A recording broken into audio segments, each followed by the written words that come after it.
ఆ రోజు ఉదయం రమేష్ కనిపించలేదు. గ్రామస్తులు ఇంట్లోకి వెళ్లారు. అక్కడ నిశ్శబ్దం, అసహజమైన నిశ్శబ్దం. గోడమీద "ఇది నా ఇల్లు" అని గోళ్లతో గీసినట్టు ఉంది. పక్కనే ఇంకో కొత్త వాక్యం కనిపించింది. ఇంకోరు వచ్చాడు.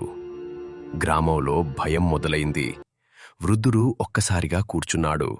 అతను నెమ్మదిగా అన్నాడు, "ఇది ఇక్కడితో ఆగదు. ప్రతిసారి ఎవరో ఒకరు మాయమైతే అది బలంగా మారుతుంది." 3 రోజులు గడిచాయి. ఆ ఇంటి దగ్గరికి ఎవరూ వెళ్ళలేదు.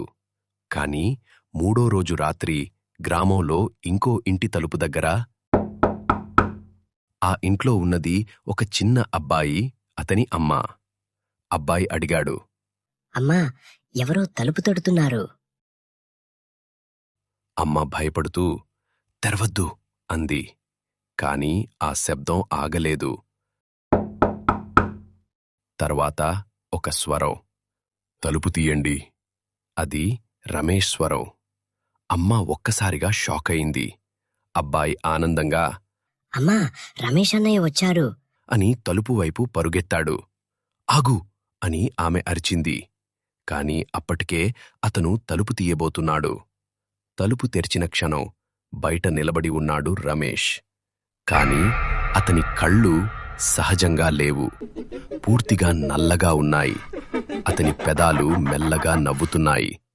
అతను తల వంచి నెమ్మదిగా అన్నాడు, "నేను లోపలికి రావచ్చా?" ఆమె గట్టిగా అరిచింది, "తలుపు మూసేయ్." కాని చిన్న అబ్బాయి అప్పటికే తలుపు పూర్తిగా తెరిచాడు. ఆ రాత్రి ఆ ఇంటిమించి కూడా ఎవరూ బయటికి రాలేదు. మరుసటి ఉదయం గ్రామస్తులు వచ్చి చూశారు. ఇప్పుడు ఆ ఇంటి గోడమీద కూడా అదే వాక్యం, "ఇది నా ఇల్లు." కాని ఈసారి దాని కింద ఇప్పుడు 2 ఇళ్ళు. వృద్ధుడు దూరంగా నిలబడి చూస్తున్నాడు. అతని కళ్ళలో నీళ్లు. అతను నెమ్మదిగా అన్నాడు, "ఇది ఇల్లు కాదు. ఇది ఆకలితో ఉన్నది. ఇళ్లను కాదు, జీవితాలను తింటుంది." ఆ రాత్రి గ్రామం మొత్తం నిశ్శబ్దం. కాని ఒక వారం తర్వాత గ్రామానికి ఒక కొత్త వ్యక్తి వచ్చాడు. అర్జున్. అతను ఒక జర్నలిస్ట్. ఈ ఊర్లో జరుగుతున్న మాయమవుతున్న వాళ్లు గురించి తెలుసుకోవటానికి వచ్చాడు. వృద్ధుడు అతన్ని చూసి చెప్పాడు, ఇక్కడ ఉండొద్దు. ఇది కథ కాదు, నిజం. "నేను నిజాన్ని బయటపెడతాను" అన్నాడు. ఆ రాత్రి అర్జున్ అదే ఇంట్లో ఉండాలని నిర్ణయించాడు.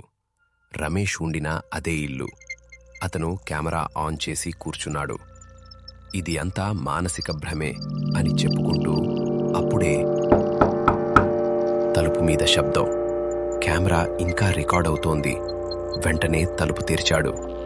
బయట ఎవరూ లేరు. కాని కెమెరాలో ఒక నీడ తలుపు దాటి లోపలికి వస్తున్నట్టు కనిపించింది. అర్జున్కి అది కనిపించలేదు. కాని అది ఇప్పటికే లోపలికి వచ్చేసింది. కూర్చొని ఉన్నాడు. కెమెరా ఇంకా రికార్డవుతోంది. నెమ్మదిగా అతని వెనక ఒక ఆకారం కనిపించింది. ఆ ఆడది. ఈసారి ఆమె ఒంటరిగా లేదు. ఆమె వెనుక రమేష్ నిలబడి ఉన్నాడు. మరుసటి ఉదయం గ్రామస్తులు వచ్చారు. ఇల్లు ఖాళీ. అర్జున్ కనిపించలేదు. కాని అతని కెమెరా మాత్రం అక్కడే ఉంది. వాళ్ళు వీడియో ప్లే చేశారు. వీడియోలో అర్జున్ తలుపు తెరిచిన తర్వాత అతని వెనుక స్పష్టంగా కనిపించింది. ఆ ఆడది లోపలికి వస్తోంది. ఆ వీడియో చూసిన తర్వాత గ్రామస్తులు భయంతో వణికిపోయారు. కాని ఈసారి వృద్ధుడు మౌనంగా ఉండలేదు. అతనన్నాడు, గోడమీద రాసిన మాటలు. అప్పుడు అతనికి ఒక్క విషయం అర్థమైంది. ఇది ఇల్లు కాదు. ఇది అనుమతి మీద పనిచేస్తుంది. అతను గ్రామస్తులకి చెప్పాడు, ఇది లోపలికి రావడానికి మనం తలుపు తీయాల్సిందే. లేకపోతే ఇది బలహీనమవుతుంది. ఆ రాత్రి గ్రామం మొత్తం ఒక ప్లాన్ వేసింది. ప్రతి ఇంటి తలుపు మూసి ఎవరూ స్పందించకూడదు అని నిర్ణయించారు. మొత్తం గ్రామం నిశ్శబ్దంగా ఉంది. ఒక్కసారిగా ప్రతి ఇంటి తలుపు దగ్గర అమ్మా, నేను వచ్చాను. నాన్న, తలుపు తెరువు. ప్రతి ఇంటి బయట తెలిసిన వాళ్ల స్వరాలు, అరుపులు, ఏడుపులు. నేను కాని వచ్చాను. నేను ఈసారి వచ్చాను, నాన్న. ఎవరూ తలుపు తలుపు తెరువు. తీయలేదు. తలుపు తెరువు. ఎవరూ మాట్లాడలేదు. అన్ని శబ్దాలు ఆగిపోయాయి. కొన్ని క్షణాలలా నిశ్శబ్దం. ఉదయం సూర్యకాంతి మొదటిసారి ఆ ఊరిని తాకింది. చాలా రోజుల తర్వాత పక్షులు మళ్లీ అరవడం ప్రారంభించాయి. వృద్ధుడు నెమ్మదిగా నవ్వాడు. ఇది ముగిసింది అన్నాడు. ఆ ఇల్లు లోపలికి వెళ్లి చూశారు. గోడమీద ఉన్న అన్ని వాక్యాలు మాయమయ్యాయి. రమేష్, అర్జున్ వాళ్ళు తిరిగి రాలేదు. కాని మరెవరూ మాయం కాలేదు. చివరిగా వృద్ధుడు చెప్పిన మాట, చెడుకు బలం మన భయం కాదు, మన అనుమతి. ఆ రోజు నుంచి ఆ ఊర్లో ఒక నమ్మకం ఏర్పడింది.